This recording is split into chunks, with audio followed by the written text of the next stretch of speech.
Hai, ketemu lagi kita sob. Zaman sekarang mobil udah kayak gaya hidup sob. Apalagi untuk anak muda semua yang suka dengan gaya yang gaul gitu loh. Nah, untuk teman-teman semua yang baru mulai mau merambah ke dunia mobil, kita kasih referensi sob. Mobil-mobil yang nggak mahal-mahal amat tapi ngangkat kegantengan 70%. Yang 30% akhlaknya ya. Buat mendapatkan hati ciwi-ciwi, kita kudu siapin mobil keren sob. Walaupun harganya relatif murah ya. Apa aja? Cus pakai sepatunya. Kita berangkat. Yang pertama ada New Corolla tahun 96. Mobil ini punya sebutan di luar dengan Toyota AE111. Masih satu turunan ya sob sama AE86 yang terkenal di Vito. Kalau di Indonesia sebutannya adalah Corolla All New. Ini adalah generasi ke-10 dari trah Corolla di seluruh dunia. Mobil ini hadir di Indonesia pada tahun 96 untuk menggantikan kiprah Grid Corolla yang telah dijual selama 4 tahun. Semua komponen yang di dalamnya masih dicangkok dari Grid Corolla ya sob. Bedanya cuma interior sama eksteriornya aja. Tapi karena banyak dapat kritikan, akhirnya mobil ini keluar untuk versi faceliftnya sob pada tahun 98 dengan perbedaan yang cukup banyak, termasuk ke bagian mesin yang awalnya cuma 1600 cc sekarang jadi 1800 cc. Kode sasisnya juga ikut berubah sob, jadi AE112. Untuk Corolla AE111 ada beberapa tipe sob. Yang terbawa ada XLI, atasnya ada SEG, dan yang paling atas ada S-Cruise, tapi cukup langka ya sob di sini. Tapi untuk faceliftnya yang AE112 cuma ada dua jenis, yaitu SLI dan SEG. Nah, yang kita bahas ini adalah yang AE111 1600 cc. Ngomongin mesin, mobil ini membawa mesin bertipe 4A FE 1,6 liter 4 silinder segaris 16 katup DOHC dengan tenaga yang dikeluarkan bisa mencapai 110 horsepower dan torsinya 145 Nm. Mobil ini punya dua pilihan transmisi ya sob, manual 5 percepatan dan matic 4 percepatan. Kelebihannya, harganya murah, perawatannya juga murah sob, spare murah dan melimpah. Desain interior lumayan menarik, outputnya tenaganya besar, tarikan bawah kencang, fitur keamanan lengkap, mudah dimodif, dan peredaman kabin lumayan bagus. Selain itu, mobil ini terkenal irit ya sob, tapi kekurangannya, handlingnya kurang nyaman sob, karena shocknya terlalu empuk. Tapi yang suka jalan di berbagai medan, lumayan cocok lah. Ground clearance-nya rendah, kabinnya sempit, putaran atasnya loyo sob, power steering dan kaki-kaki sering bermasalah. Nah, ngomongin BBM, mobil ini 1 liternya bisa mencapai 8-12 km dalam kota, dan untuk luar kota bisa mencapai 10-13 km.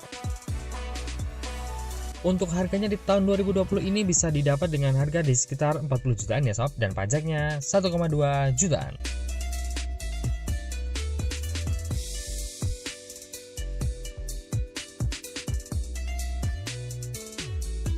Number 2 ada Lancer CK4. Setelah adanya mobil LCGC bekas, harga mobil bekas selain LCGC pun ikut turun sob, terutama untuk mobil-mobil di segmen hatchback dan sedan bekas, kecuali kolektor item ya. Sementara untuk MPV masih agak lumayan sih harganya. Salah satu sedan bekas yang beredar di pasaran adalah Mitsubishi Lancer Evo 4 dengan kode sasis CK4.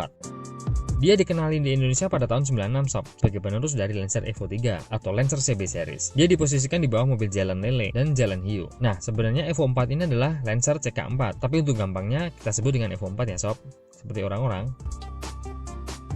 Mobil ini beredar cukup lama di Indonesia, bahkan sampai tahun 2002, sebelum diganti sama Lancer Sedia. CK4 ini juga pernah ada versi faceliftnya sob, di tahun 2000, yang desainnya menyerupai Evo 5. Nah, di Indonesia, Lancer CK4 facelift ini juga disebut dengan Evo 5, yang ambil gampangnya aja sob, karena untuk Evo 5 yang di luaran sana, memang mirip banget dengan Lancer yang seri ini. Kita ke mesin sob. Mesin di bawah adalah berkode 4G92, 4 silinder segaris 16 katup SOHC dengan tenaga yang dikeluarkan bisa mencapai 110 horsepower dan torsi puncaknya bisa mencapai 137 Nm. Nah, kelebihannya, mobil ini handlingnya bagus, tepatnya banyak, modelnya keren sob, mirip Evo 4 asli, biaya perawatan relatif murah, walaupun masih agak lebih mahal daripada rival-rivalnya, dan harga jual yang lumayan bertahan. Tapi untuk kekurangannya, suspensi dan kaki-kakinya ringkih ya sob, harga spare partnya mahal, susah untuk dapat mobil ini dalam keadaan sehat, dan harganya murah. Untuk BBM 1 liternya bisa mencapai 8-11 km sob dalam kota, dan untuk luar kota 1 liternya bisa mencapai 10-13 km. Nah, untuk harganya di tahun 2020 ini ada di sekitar 45 jutaan ya sob, dan pajaknya 1,5 jutaan. Gimana? Keren nggak mobilnya?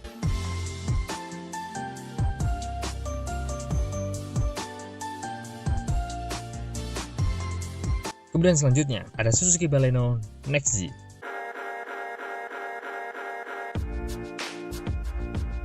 Mobil ini dikenal di Indonesia pada tahun 2001 dan kehadirannya untuk mengganti Baleno seri mata kucing.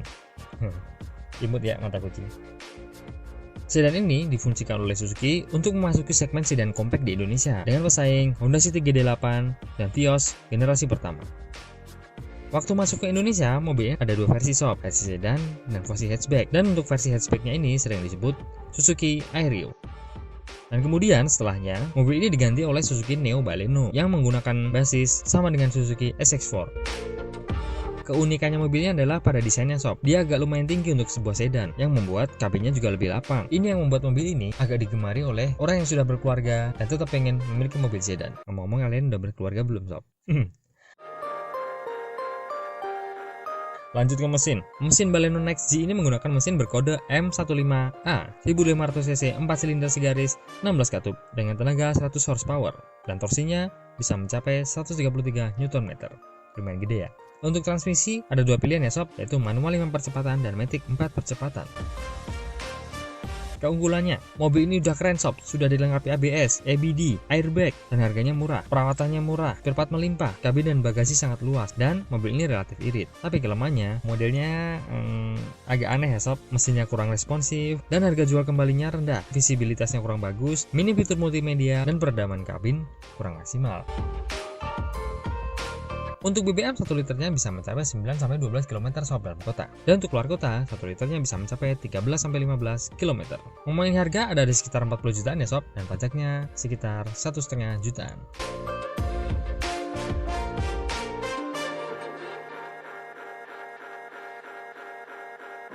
Next, kita ke Malaysia sob. Ada Proton Gen 2.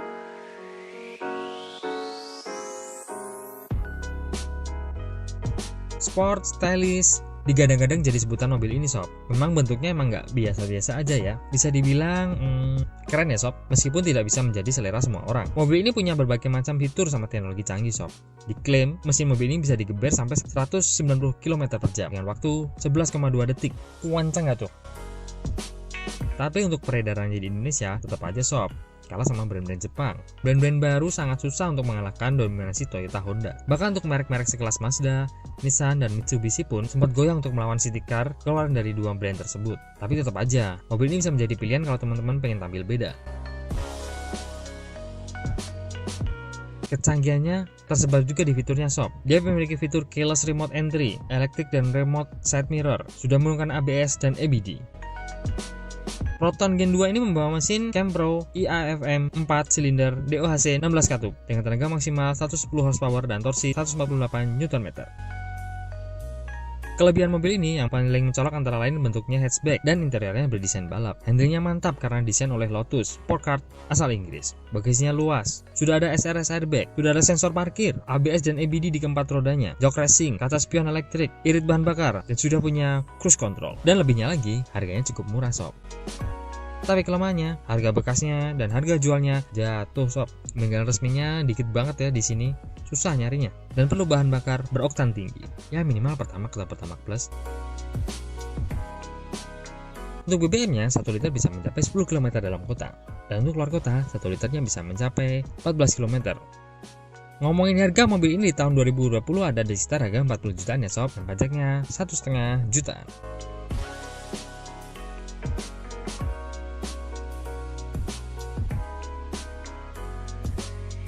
Nomor 5, the last but not least, ada Mazda Lantis tahun 96.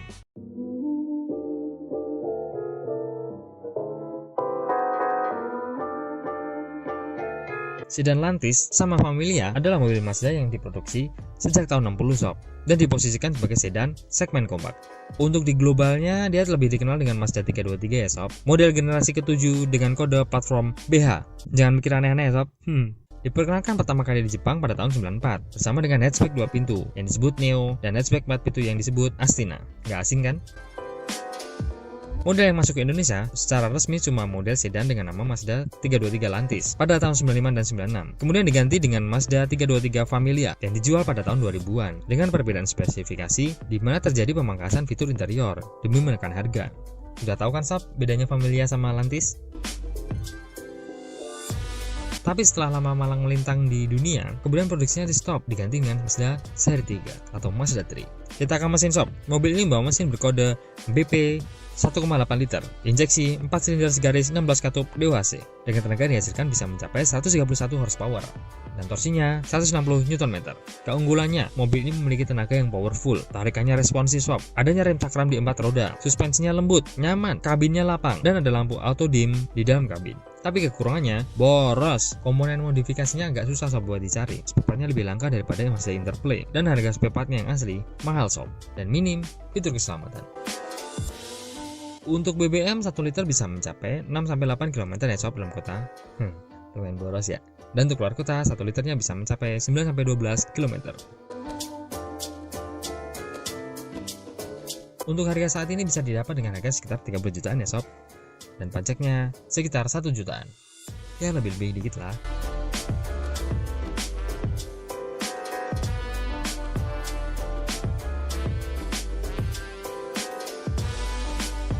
Nah itulah tadi referensi-referensi untuk teman-teman semua yang pengen cari sedan keren dan harganya nggak mahal-mahal amat sob.